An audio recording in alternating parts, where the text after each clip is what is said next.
കൃപയാൽ നിലനിൽക്കുമേ, ദൈവകൃപയാൽ നിലനിൽക്കുമേ, കൃപയാൽ നിലനിൽക്കുമേ, ദൈവകൃപയാൽ നിലനിൽക്കുമേ. കൃപയാ കൃപയാ കൃപയാ കൃപയാ കൃപയാ കൃപയാ കൃപയാ കൃപയാ കൃപയാൽ നിലനിൽക്കുമേ, ദൈവകൃപയാൽ നിലനിൽക്കുമേ.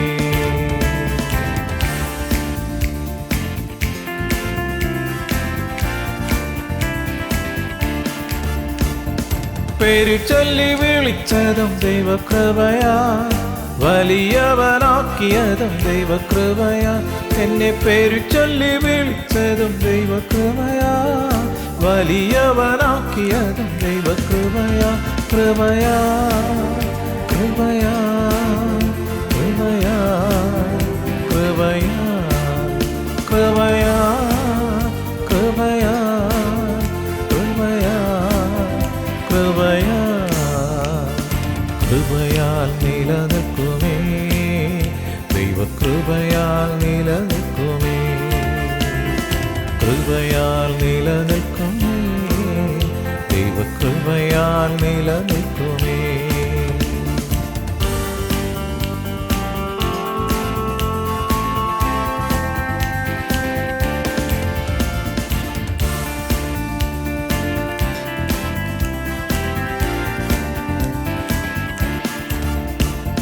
കെട്ടുകളെ അഴിച്ചതും ദൈവകൃപയാ, മുറിവുകൾ മാറ്റിയതും ദൈവകൃപയാ. കെട്ടുകളെ അഴിച്ചതും ദൈവകൃപയാ, മുറിവുകൾ മാറ്റിയതും ദൈവകൃപയാ. കൃപയാ കൃപയാ കൃപയാ കൃപയാ കൃപയാ കൃപയാ കൃപയാ കൃപയാ കൃപയാൽ നിലനിൽക്കുമേ, ദൈവകൃപയാൽ നിലനിൽക്കുമേ, കൃപയാൽ നിലനിൽക്കുമേ, ദൈവകൃപയാൽ നിലനിൽക്കുമേ. കൃപയാ കൃപയാ കൃപയാ കൃപയാ കൃപയാ കൃപയാ കൃപയാ കൃപയാ.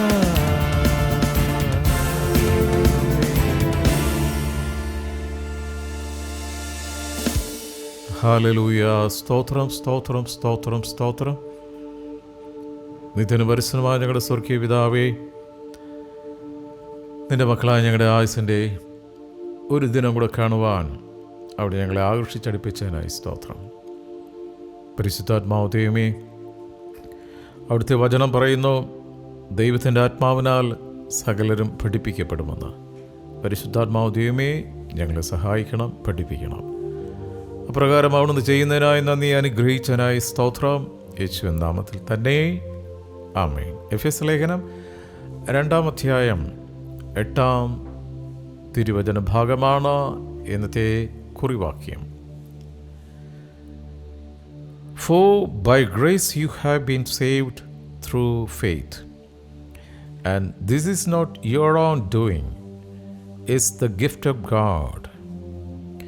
കൃപയാലല്ലോ നിങ്ങൾ വിശ്വാസം മൂലം രക്ഷിക്കപ്പെട്ടിരിക്കുന്നത്, അതിന് നിങ്ങൾ കാരണമല്ല, ദൈവത്തിൻ്റെ ദാനമത്രേ.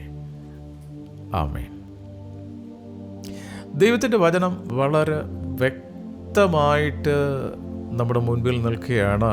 നമ്മളുടെ ഒരു പ്രത്യേകതയും കൊണ്ടല്ല, ഇറ്റ്സ് ബൈ ഗ്രേസ്, ദൈവത്തിൻ്റെ കൃപയാലത്രേ. ദൈവം നൽകുന്ന നന്മകൾ, നാം അനുഭവിക്കുന്ന നന്മകൾ ചിന്തിച്ചു നോക്ക്, നമ്മൾ യോഗ്യരാണോ എന്ന്. ദൈവം നല്ലവർക്കും ദുഷ്ടന്മാർക്കും കൂടി നൽകുന്ന സൗജന്യമാണ്. അത് വളരെ വളരെ ഫ്രീയാണ്. സൂര്യപ്രകാശവും വായുവും മഴയും ചൂടും സസ്യഫലങ്ങളും നീതിമാന്മാർക്ക് മാത്രമല്ല, പാപികൾക്കും സൗജന്യമായി ലഭിക്കുന്നു. ബുദ്ധിയും ജ്ഞാനവും വിവേകവും എല്ലാവർക്കും ഉണ്ട്. ദൈവമക്കളാകുവാനുള്ള അവകാശം സൗജന്യമാണ്.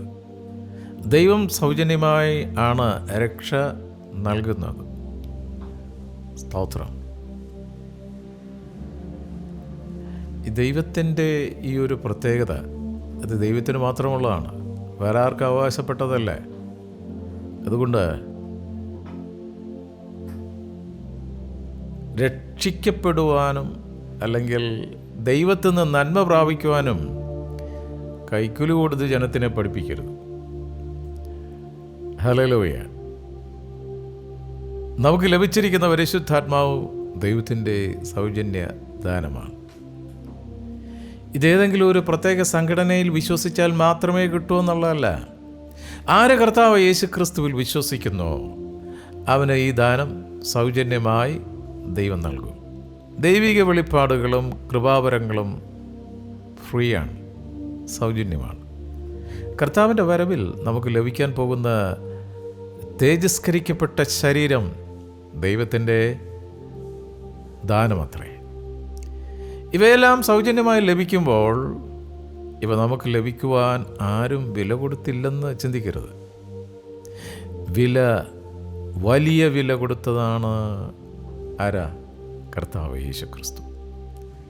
വലിയ വില കൊടുത്താണ് ഈ സൗജന്യമായ ഈ കൃപ നമുക്ക് നൽകിയിട്ടുള്ളത്.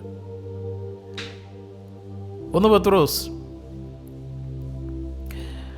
1:18-19 വാക്യത്തിൽ ദൈവത്തിൻ്റെ വചനം ഇങ്ങനെ പറയുന്നു: വ്യർത്ഥവും പിതൃപാരമ്പര്യവുമായുള്ള നിങ്ങളുടെ നടപ്പിൽ നിന്ന് നിങ്ങളെ വീണ്ടെടുത്തിരിക്കുന്നത് പൊന്നുവെള്ളി മുതലായി അഴിഞ്ഞു പോകുന്ന വസ്തുക്കൾ കൊണ്ടല്ല, ക്രിസ്തു എന്ന നിർദോഷവും നിഷ്കളങ്കവുമായ കുഞ്ഞാടിൻ്റെ വിലയേറിയ രക്തം കൊണ്ടത്രേ എന്ന് നിങ്ങൾ അറിയുന്നുവല്ലോ. അപ്പം നമ്മൾ രക്തം കൊണ്ട് നേടിയവരാണ്. അത് കർത്താവ് യേശു ക്രിസ്തുവിൻ്റെ രക്തത്താലാണ്. സ്തോത്രം. അതുകൊണ്ട് പ്രത്യേകിച്ച് ആരും അവകാശം പറഞ്ഞ് മുന്നോട്ട് വരണ്ട. കർത്താവിൻ്റെ രക്തത്താലാണ് നാം രക്ഷ പ്രാപിച്ചത്.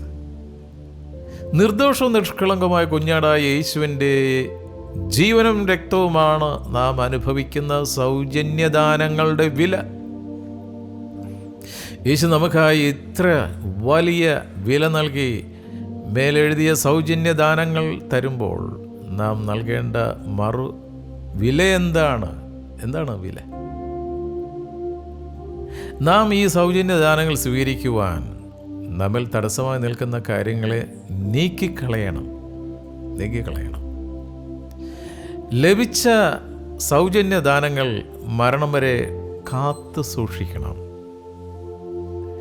അവയെ മറ്റുള്ളവർക്ക് ലഭ്യമാക്കുവാൻ നമ്മുടെ വിലയേറിയ സമയങ്ങളും താലന്തുകളും ഉപയോഗിക്കണം. വില നൽകുവാൻ തയ്യാറുള്ളവരെയാണ് ദൈവം ഉപയോഗിക്കുന്നത്. അടിയനെ അയക്കണമേ. You should be available in the hand of God. Hallelujah. നാം ദൈവത്തിന് വില നൽകുവാൻ തയ്യാറായാൽ അതിന് തടസ്സമാകുന്ന പല കാര്യങ്ങളെയും നാം അതിജീവിക്കണം. നമ്മിലെ ഭീരുത്വം നീക്കണം. കർത്താവുമായിട്ടുള്ള ബന്ധത്തിൽ കർത്താവിൻ്റെ വചനം അനുസരിക്കുന്നതിൽ പലരും പേടിത്തൊണ്ടന്മാരാണ്, ഭീരുക്കളാണ്. ഫോർ എക്സാമ്പിൾ, മർക്കോസ് 16:16 പ്രകാരം വിശ്വസിച്ചു വേണം സ്നാനം സ്വീകരിക്കാനെന്ന് കർത്താവിൻ്റെ വചനം. പക്ഷെ അങ്ങനെയല്ല സ്നാനം സ്വീകരിക്കുന്നതും സ്നാനം കൊടുക്കുന്നതും. ശിശുക്കളായിരിക്കുമ്പോഴാണ്. ശിശുക്കളെ സ്നാനപ്പെടുത്താൻ കർത്താവ് പറഞ്ഞിട്ടില്ല. സ്തോത്രം. അപ്പോൾ വളർന്നു വലുതായി തിരുവചനത്തിൻ്റെ മർമ്മം പരിശുദ്ധാത്മാവ് ദൈവം മകനെ മകളെ നിനക്ക് വെളിപ്പെടുത്തി തരുമ്പോൾ, അയ്യോ കർത്താവ് സ്വീകരിച്ചൊരു സ്നാനം സ്വീകരിച്ചാൽ എന്നെ പള്ളിയിൽ നിന്ന് പുറത്താക്കും, വീട്ടിൽ നിന്ന് പുറത്താക്കും. ഭീരുത്വത്തിൻ്റെ ആത്മാവിനെ നീ കൊണ്ടു നടക്കുന്നത്. സ്തോത്രം. 2 തിമോത്തി 1:7 ഭീരുത്വത്തിൻ്റെ ആത്മാവിനെ അല്ല, ശക്തിയുടെയും സ്നേഹത്തിൻ്റെയും സുബോധത്തിൻ്റെയും ആത്മാവിനെ അത്രേ ദൈവം നമുക്ക് നൽകുന്നത്. ഭീരുക്കൾ സ്വർഗരാജ്യം കൈവശമാക്കില്ലേ. ഭീരുക്കൾക്ക് കർത്താവുമായിട്ട് യാതൊരു ബന്ധവുമില്ല. Are you a coward fellow? ഭീരുവാണോ നീ? നിന്നിൽ വ്യാപരിക്കുന്ന പരിശുദ്ധാത്മാവ് ദൈവമല്ലേ? ഒരു ശിഷ്യന് അവനൊരിക്കലും ഭീരുവല്ലേ? അല്ലെന്നുള്ള തെളിവ് അപ്പോസ്തലന്മാരോട് ചോദിച്ചാൽ മതി. അവർ പേടിത്തൊണ്ടന്മാരായിരുന്നു. എന്നാൽ പരിശുദ്ധാത്മാവ് ദൈവം അവരുടെ മേൽ വന്നപ്പോൾ അവരെപ്പോലെ ഇത്രയും ധൈര്യമുള്ള വ്യക്തികൾ വേറെയില്ല. ദൈവം നമുക്ക് തരുന്ന ആത്മാവ് ശക്തിയുടെ ആത്മാവാണ്, സ്നേഹത്തിൻ്റെ ആത്മാവാണ്, സുബോധത്തിൻ്റെ ആത്മാവാണ്. ഇന്ന് പലരും വിശ്വാസികളാണ്. എന്നെ കേട്ടുകൊണ്ടിരിക്കുന്ന സഹോദര സഹോദരി, നീ ഒരു തികഞ്ഞ വിശ്വാസിയാണോ അത് കയ്യാലപ്പുറത്തിരിക്കുന്ന വിശ്വാസിയാണോ? എന്നാൽ ദൈവിക കാര്യങ്ങളിൽ അവർ ഭീരുക്കളാണ്. വിശ്വാസിയാണോ, പക്ഷേ ഭീരുവാണ്. ആരെയാ ഭയപ്പെടണേ? ഒരു പക്ഷേ നിൻ്റെ കുടുംബത്തിലൊരു വൈദികനുണ്ടാകാം, ഒരു കന്യാസ്ത്രീ ഉണ്ടാകാം, ചിലപ്പോൾ ബിഷപ്പ് ഉണ്ടാകാം. ദൈവത്തിൻ്റെ തിരുവചനം അനുസരിച്ചാൽ അവർ എന്ത് വിചാരിക്കും എന്നുള്ള ഒരു ചിന്തയില്ലേ നിന്നെ ഭരിക്കുന്നത്? ഒരുപക്ഷെ മാതാപിതാക്കൾക്ക് മക്കളെ പേടിയാ. എന്തിന്? തിരുവചനം അനുസരിച്ച് സ്നാനം സത്യമാണെന്ന് അവർക്കറിയാം, മാതാപിതാക്കൾക്കറിയാം. പക്ഷെ അത് മക്കൾ സമ്മതിക്കില്ലേ? പലരും മക്കൾ അറിയാതെ സ്നാനപ്പെട്ടവരുണ്ട്. നല്ല കാര്യം, ഭയപ്പെടരുത്. ഈ മരിച്ചു പോകുന്ന മണ്ണാങ്കട്ടയെന്ന് നിനക്ക് നിത്യജീവൻ തരത്തില്ല. നീ കിടക്കാനായിട്ട് റെഡിയായിട്ടിരിക്കുന്ന ശവക്കല്ലറ വരെ വരുവുള്ളൂ. അതിനപ്പുറം വരാൻ സാധിക്കില്ല അവർക്ക്. അതിനപ്പുറം വരാൻ കഴിവുള്ളവനാണ് എന്ന് ഈ വചനത്തിലൂടെ നമ്മളോട് സംസാരിക്കുന്നത്. യേശുക്രിസ്തുവിനെ പരസ്യമായി ഏറ്റുപറഞ്ഞാൽ തങ്ങളുടെ മാനം പോകുമെന്ന് ചിന്തിക്കുന്നവരുണ്ട്. തറവാടിൻ്റെ മാഹാത്മ്യം പോകുമെന്ന്, സമൂഹത്തിൽ തങ്ങളുടെ പദവി നഷ്ടപ്പെടുമെന്ന് കരുതുന്ന ഭീരുക്കൾ അനവധിയാണ്. ഈ ജീവിതം എന്ന് പറയുന്നത് ഒരിക്കലേ ഉള്ളൂ, ഒരു പ്രാവശ്യമേ ഉള്ളൂ. മരിച്ചാൽ തീർന്ന്. അതുകൊണ്ട് മരിക്കുന്നെങ്കിൽ ഭീരുവായിട്ട് മരിക്കരുത്. നല്ല തൻ്റെ ഇടത്തോട് ധൈര്യശാലിയായി പടചേർത്തവൻ്റെ ഇഷ്ടം നിറവേറ്റുന്ന യഥാർത്ഥ പടയാളിയായിട്ട് വേണം മരിക്കാൻ. എന്നാൽ ഇത്തരത്തിലുള്ള മക്കൾ ഒരു കാര്യം മനസ്സിലാക്കണം. മനുഷ്യരുടെ മുൻപിൽ യേശുക്രിസ്തുവിൻ്റെ നാമത്തെ ഏറ്റുപറയുവാൻ നാണിക്കുന്നവരുടെ പേർ പിതാവിൻ്റെയും ദൂതന്മാരുടെയും മുമ്പിൽ ഏറ്റുപറയുവാൻ കർത്താവും ലജ്ജിക്കും.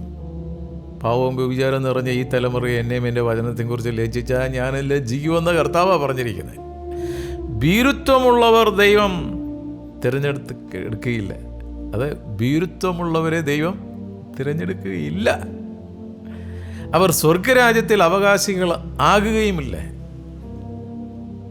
സ്തോത്രം. അനുസരിക്കേണ്ട കാര്യങ്ങൾ അനുസരിക്കാതെ കണ്ട് നീ മരിച്ചാൽ നിന്റെ കൂടെ ചേർന്ന് നിൽക്കുന്ന ഈ മതസംഘടനയിലെ ആൾക്കാർ മരിച്ചുപോയവർക്ക് വേണ്ടി ക്രിയകൾ ചെയ്ത് സ്വർഗത്തിൽ കയറ്റാന്ന് നിന്നെ പഠിപ്പിച്ചിട്ടുണ്ടെങ്കിൽ ആരെയും ഇതുവരെ കയറ്റില്ല എന്നുള്ളതിൻ്റെ തെളിവാണ് മകനെ ഇപ്പോഴും ഇത് ആവർത്തിച്ചുകൊണ്ടേയിരിക്കുന്നത്. ഒരിക്കൽ കടം വീട്ടിക്കഴിഞ്ഞാൽ പിന്നെയും കടം വീട്ടിക്കൊണ്ടിരിക്കേണ്ട ആവശ്യമുണ്ടോ? വെളിപ്പാട് പുസ്തകം 21:8 ഭീരുക്കൾ, അവിശ്വാസികൾ, അറക്കപ്പെട്ടവർ, കൊലപാതകന്മാർ, ദുർനടപ്പുകാർ, ക്ഷുദ്രക്കാർ, ബിംബാരാധികൾ എന്നിവർക്കും പോഷ്കു പറയുന്ന ഏവർക്കുമുള്ള ഓഹരി തീയും ഗന്ധവും കത്തുന്ന പൊയ്കയും അത്രേ. ഈ പറയപ്പെട്ട ലിസ്റ്റിൽ വരുന്നുണ്ടോ എന്ന് ശ്രദ്ധിക്കണേ. ആര് സ്വർഗത്തിൽ കടക്കില്ലെന്ന് അവിടെ പറഞ്ഞിരിക്കുന്നത്. സ്തോത്രം. ഏതെങ്കിലും ഒരു സംഘടനയുടെ പേരും പറഞ്ഞ് നീ മസിൽ പിടിച്ചിട്ട് കാര്യമില്ല. യഥാർത്ഥ സഭയുടെ അടയാളം എന്താണെന്നറിയാവോ? സഭയുടെ തലവൻ പോപ്പല്ല, കർത്താവ് യേശു ക്രിസ്തുവാണ്. സഭയുടെ അടിസ്ഥാനം പത്രോസാകുന്ന പാറയല്ല, ക്രിസ്തു എന്ന പാറയാണ്. ആ സഭയിൽ അംഗമാണോ എങ്കിൽ നീ ഭീരുവല്ല, നീ ധൈര്യശാലിയാണ്. സ്വർഗത്തിൽ കടക്കാത്ത ആദ്യത്തെ കൂട്ടരായി ഇവിടെ ഭീരുക്കളെ പറഞ്ഞിരിക്കുന്നു. സ്തോത്രം.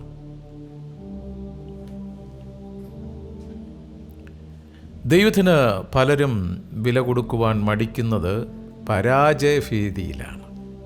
കർത്താവിന് വേണ്ടി ഒരു കാര്യം ചെയ്യുവാൻ തുടങ്ങിയാൽ പരാജയപ്പെടുമോ എന്ന ഭയം മാത്രമല്ല, ദൈവവേല ചെയ്യുവാൻ സമയം ഇനിയുമുണ്ട്, ഇപ്പോൾ പ്രായമായിട്ടില്ല എന്ന ചിന്ത പലരെയും ഭരിക്കുന്നുണ്ട്. കുറച്ചുകൂടെ ഓടട്ടെന്നേ, പ്രായമൊക്കെ ആകും, കയറി പെട്ടി കിടക്കാനുള്ള സമയമാകുമ്പം ഞാൻ സ്നാനപ്പെട്ടോളാം, മാനസാന്തരപ്പെട്ടോളാം. ഇപ്പം ആ രക്തത്തിളപ്പിൽ ചുറുറുക്കിൽ കുറച്ചുകൂടെ ഒന്ന് ജീവിതം ആസ്വദിക്കട്ടെ എന്നുള്ള ചിന്തയാണോ? നാളെ ജീവിക്കുമെന്ന്, അല്ലെങ്കിൽ ഈ അടുത്ത സെക്കൻഡിൽ ജീവിക്കുന്ന വല്ല ഉറപ്പുണ്ടോ? സ്തോത്രം. അതേപോലുള്ള ആനുകാലിക സംഭവങ്ങളിൽ നടന്നുകൊണ്ടിരിക്കുന്നത്. ഇത് സാത്താൻ കൊണ്ട് തരുന്ന ഒരു ചിന്തയാണ് മകനെ. അവൻ്റെ തട്ടിപ്പാണ്. ഏത് മേഖലയിലും നാം ഉയർന്നാലും സാധാരണ ഒരു വിരോധമില്ല. എന്നാൽ ദൈവിക മേഖലയിൽ മുന്നോട്ട് പോകുന്ന ഒരു വ്യക്തിയുടെ ജീവിതം തച്ചുടക്കാൻ അവൻ പരമാവധി ശ്രമിക്കും. ആയതിനാൽ സാത്താൻ പല കാര്യങ്ങളും കൊണ്ടുവരും, പല വ്യക്തികളെയും അതിനു വേണ്ടി ഉപയോഗിക്കും. ജീവിതത്തിൽ യുദ്ധങ്ങൾ വരാം, പരാജയഭീതി നമ്മെ തകർക്കാം. എന്നാൽ നാം ദൈവത്തിനായി വലിയ വില നൽകേണ്ടവരാണ് എന്ന് ഒരിക്കലും മറന്നുപോകരുത്. കാരണം യേശു ഈ നിന്ദയും പരിഹാസവും ഏറ്റവനാണ്. മുറിവേറ്റുകൊണ്ട് മുറിവുണക്കുന്ന വൈദ്യൻ്റെ മക്കളാണ് നമ്മൾ. സ്തോത്രം. പാപമില്ലാതെ ജനിച്ച അമലോത്ഭവനാണവൻ. അവനെ പാപികളുടെ കൂടെയാണ് എണ്ണിയത്. സ്തോത്രം. ആ കർത്താവ് നമുക്ക് വേണ്ടി തൻ്റെ ജീവനെ ഹോമിച്ചവനാണ്. ഈ യേശുവിന് വേണ്ടി പൗലോസ് അപ്പോസ്തലനെ പോലെ പലതും ചെയ്തമെന്ന് നമുക്കും എണ്ണാൻ കഴിയണം. ഈ ഭൂമിയിലെ ജീവിതം ക്ഷണികമാണെന്ന്, ഇവിടെ നാം പരദേശികളാണെന്നുമുള്ള ബോധ്യമുള്ളവർക്കേ വില നൽകുവാൻ തോന്നുകയുള്ളൂ. നമുക്ക് എന്നേക്കും പിടിച്ചു നിൽക്കുവാൻ ഇവിടെ ശാശ്വതമായി നിലനിൽക്കുന്ന ഒരു നഗരമില്ല എന്ന് നാം തിരിച്ചറിയണം. ജീവനും ധനവും ആരോഗ്യവും മാനവും ഒന്നും നമുക്ക് ശാശ്വതമല്ല. എന്നാൽ നിത്യമായ നഷ്ടപ്പെടാത്ത ആത്മീയതയ്ക്ക്, സ്വർഗീയ രാജ്യത്തിന് നാം വില കൽപ്പിക്കണം. തനിക്ക് തന്നെ സകലവും സ്വരൂപിക്കരുത്. വെളിച്ചത്തിൽ നാം കാര്യങ്ങൾ ചെയ്യണം. നാം ഒരിക്കൽ മരിക്കും, അല്ലെങ്കിൽ കർത്താവ് വരുമ്പോൾ നാം ഇവിടെ നിന്ന് പോകും എന്ന് എപ്പോഴും ഓർക്കണം. ഇവിടെ നാം അന്യരും പരദേശികളുമാണെന്ന് ചിന്തയുണ്ടെങ്കിൽ ലോകത്തെ സ്നേഹിക്കാതിരിക്കാൻ സാധിക്കും. മരണത്തെ ഭയപ്പെടാതിരിക്കുക, മരണത്തെ പേടിക്കരുത്. കർത്താവ് യേശുക്രിസ്തു ഹൃദയത്തിലുള്ളവന് മരണത്തെ പേടിയില്ല. കാരണം വചനം പറയുന്നത്, ആകയാൽ ഇപ്പോൾ യേശുക്രിസ്തുവിലായിരിക്കുന്നവർക്ക് ശിക്ഷാവിധി ഇല്ല. എപ്പോൾ? ജീവിച്ചിരിക്കുമ്പോൾ. അതുകൊണ്ട് മരണത്തെ ഭയപ്പെടരുത്. കാരണം അങ്ങനെയുള്ളവർക്കേ ദൈവത്തിന് വില നൽകുവാൻ സാധിക്കുകയുള്ളൂ. ഒരു ക്രിസ്തു ശിഷ്യൻ ഭീരു അല്ല, അവന് മരണത്തെ പേടിയില്ല. അപ്പോസ്തലന്മാരെല്ലാം അല്ലേ കർത്താവിന് വേണ്ടി രക്തസാക്ഷികളായവരാണ്, എക്സെപ്റ്റ് ഒരാൾ. പുതിയ നിയമത്തിലെ അപ്പോസ്തലന്മാരുടെയും മിഷണറിമാരുടെയും ജീവിതം പരിശോധിച്ചാൽ അവർ മരണത്തെ ഭയപ്പെട്ടിരുന്നില്ല. അനേകം പേർ യേശുവിന് വേണ്ടി മരണത്തെ ഭയപ്പെടാതെ ജോലി ചെയ്യുകയും രക്തസാക്ഷികളാകുകയും ചെയ്തു. ഫോർ എക്സാമ്പിൾ, സാധു സുന്ദർ സിംഗ്, വില്യം കോറി ഒക്കെ സുഖമേഖലയിൽ ജീവിച്ചവരായിരുന്നു. അതെല്ലാം അവർ ത്യജിച്ച് കളഞ്ഞു. അബ്രഹാമും സകലവും ത്യജിച്ച് ദൈവവിളി കേട്ട് ഇറങ്ങിയ വിശുദ്ധനായിരുന്നു. നമുക്കായി ജീവൻ തന്ന യേശുവിനായി ലോകത്തിലെ മോഹങ്ങൾ വിട്ട് വലിയ വലിയ വില നൽകുവാൻ നാം തയ്യാറാകണം. എങ്കിലേ നിത്യതയിൽ നാം മാനിക്കപ്പെടുകയുള്ളൂ. അതുകൊണ്ട് സഹോദരങ്ങളെ, ജീവിതത്തിൽ മനുഷ്യരുടെ പ്രസാദം നോക്കാതിരിക്കുക, നിരാശകളെ അകറ്റിക്കളയുക, സാത്താൻ്റെ തന്ത്രങ്ങൾ കൊടുങ്ങാതെ ജീവിക്കുക. ദൈവം ഒരു പ്രവൃത്തി ആരംഭിച്ചിട്ടുണ്ടെങ്കിൽ അത് തികയ്ക്കും. വാഗ്ദത്തം ചെയ്തവൻ വിശ്വസ്തൻ, തക്ക സമയത്ത് ദൈവം പ്രവർത്തിക്കും. അതിനാൽ ദൈവം തന്ന സൗജന്യ ദാനങ്ങൾക്ക് വലിയ മറുവില നൽകുന്നവരായി നമുക്ക് ജീവിക്കാം, മാറാം. ഈ ചിന്തകളാൽ നമുക്ക് പ്രാർത്ഥിക്കാം. ഹല്ലേലൂയ. സ്തോത്രം, സ്തോത്രം, സ്തോത്രം, സ്തോത്രം. സ്നേഹവാനായ പിതാവേ, നിന്റെ മക്കളായ ഞങ്ങൾക്ക് തന്നിരിക്കുന്ന ശ്രേഷ്ഠമായ പദവിക്കായി സ്തോത്രം. അവിടുത്തെ കൃപയിൽ നിരന്തരം ആശ്രയിച്ച് ജീവിക്കുവാനും ഞങ്ങൾ അങ്ങയുടെ വകയായി തന്നെ, സ്വന്തമായി തന്നെ ഈ ഭൂമിയിൽ ജീവിക്കുവാനും സ്തോത്രം. സ്വർഗം ലക്ഷ്യമാക്കി നടന്നെടുക്കുവാനും ഞങ്ങളെ സഹായിക്കണം. ആ നിത്യഭവനത്തിൽ നിന്ന് ഞങ്ങളെ പുറകോട്ട് വലിക്കുന്ന എല്ലാ ദുഷ്ടശക്തികളോടും പടപൊരുതുവാൻ സ്വർഗത്തിൻ്റെ ഇരട്ടി പങ്ക് അഭിഷേകം ഞങ്ങളുടെ മേൽ പകരണം. ഇന്ന് തിരുവചനം ശ്രവിച്ച ഓരോ മക്കളെയും അനുഗ്രഹിച്ച് പ്രാർത്ഥിക്കുന്നു. ഞങ്ങൾ അന്യോന്യം ഒരു അനുഗ്രഹമായി ഞങ്ങളോട് അനുഗ്രഹം പ്രാപിക്കുവാൻ പരിശുദ്ധാത്മാവ് ദൈവമേ ഞങ്ങളെ സഹായിക്കണം. ഞങ്ങളുടെ തലമുറകളെ അനുഗ്രഹിക്കണം, മാനിക്കണം. ഞങ്ങളുടെ വയലുകളെ അവിടെ നിന്ന് അനുഗ്രഹിക്കണം, ഓഫീസുകളെ അനുഗ്രഹിക്കണം. ഞങ്ങളുടെ ബിസിനസ്സിൻ്റെ അതിരുകളെ അവിടെ നിന്ന് വിശാലപ്പെടുത്തണമേ. ദൂരസഞ്ചാരത്തമായി ജോലിക്കായി പഠനത്തിനായി പോയിരിക്കുന്ന ഞങ്ങളുടെ മക്കളെ, ബന്ധുമിത്രാദികളെ, സഹോദരങ്ങളെ എല്ലാവരെയും ഈ സമയത്തോർത്ത് പ്രാർത്ഥിക്കുന്നു. വിവിധ മണ്ഡലങ്ങളിലൂടെ യാത്ര ചെയ്യുന്ന മക്കളെ ഓർത്ത് പ്രാർത്ഥിക്കുന്നു. പ്രത്യേകമായി കർത്താവേ, വർദ്ധിച്ചു വരുന്ന യുദ്ധഭീഷണികൾ, അതിന് ഇരയാകുന്ന നിരപരാധികളെ ഓർത്ത് പ്രാർത്ഥിക്കുന്നു. ദൈവമേ, ആനുകാലിക സംഭവങ്ങളെല്ലാം വിളിച്ചു പറയുന്നത് അവിടുത്തെ രണ്ടാമത്തെ വരവിൻ്റെ അടുത്തിരിക്കുന്ന സമയങ്ങളെയാണല്ലോ. അവിടുത്തെ വരവിന് വേണ്ടി ഒരുങ്ങുവാൻ സകലതും ചപ്പും ചവറുമായി മുന്നിൽ വച്ചിരിക്കുന്ന ഓട്ടം പൂർത്തീകരിക്കുവാൻ ഞങ്ങളെ സഹായിക്കണം. വാർദ്ധക്യത്തിലായിരിക്കുന്ന ഞങ്ങളുടെ മാതാപിതാക്കളെ ഓർത്ത് പ്രാർത്ഥിക്കുന്നു. പ്രത്യാശയോടെ അവരുടെ ഓട്ടം തികയ്ക്കുവാൻ അവരെ സഹായിക്കണം. അവിടുത്തെ സൗഖ്യത്തിൻ്റെ കരം മക്കളുടെ മേൽ വയ്ക്കണം. അവിടുന്ന് സൗഖ്യദായകനാണല്ലോ. അവിടുത്തെ അടിപ്പിണരുകളാൽ അവിടുന്ന് പൂർണ്ണ സൗഖ്യം കൊടുത്തിരിക്കുക. സ്തോത്രം ചെയ്യുന്നു. കേസ് സംബന്ധമായി കർത്താവേ, അന്യായമായ കേസിൽ പീഡിപ്പിക്കപ്പെടുന്ന മക്കളുണ്ട് കർത്താവ്. അവിടുന്നാണല്ലോ ഞങ്ങളുടെ യഥാർത്ഥ ജഡ്ജ്. എൻ്റെ മക്കൾക്കായി നീതി നടത്തി കൊടുക്കണമേ എന്ന് പ്രാർത്ഥിക്കുന്നു. ഒരിക്കൽ കൂടി കർത്താവ്, ഇന്നത്തെ എല്ലാ പ്രവൃത്തികൾക്കുമായി സ്തോത്രം ചെയ്യുന്നു. അവയെല്ലാം അവിടുന്ന് അനുഗ്രഹിച്ചിരിക്കാൻ സ്തോത്രം. ഞങ്ങളുടെ മാതൃരാജ്യമേ ഇന്ത്യ അനുഗ്രഹിച്ചിരിക്കാൻ സ്തോത്രം. എല്ലാ സംസ്ഥാനങ്ങളെയും അവിടുന്ന് അനുഗ്രഹിച്ചതിനായി നന്ദി. വിവിധ മേഖലകളിൽ അവിടുത്തെ സത്യസുവിശേഷമായി നിൽക്കുന്ന വിശുദ്ധരെ ഓർത്ത് പ്രാർത്ഥിക്കുന്നു. അവിടുന്ന് പ്രകാരം ഓരോ മക്കളെയും അനുഗ്രഹിച്ചിരിക്കാൻ സ്തോത്രം. പ്രാർത്ഥനയും യാചനയും കേട്ടിരിക്കാൻ നന്ദിയപ്പാ. യേശുവിൻ നാമത്തിൽ തന്നെ. ആമേൻ, ആമേൻ, ആമേൻ.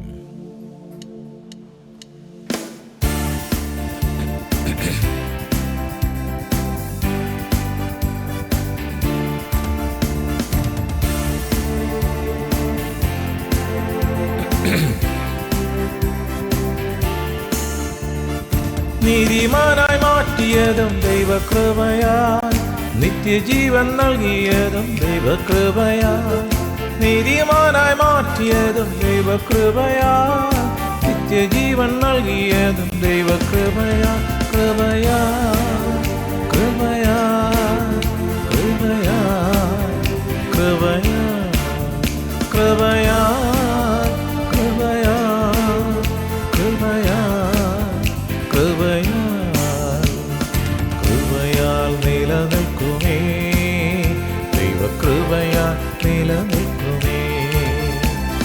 കൃപയാൽ നിലനിൽക്കുമേ. ദൈവകൃപയാൽ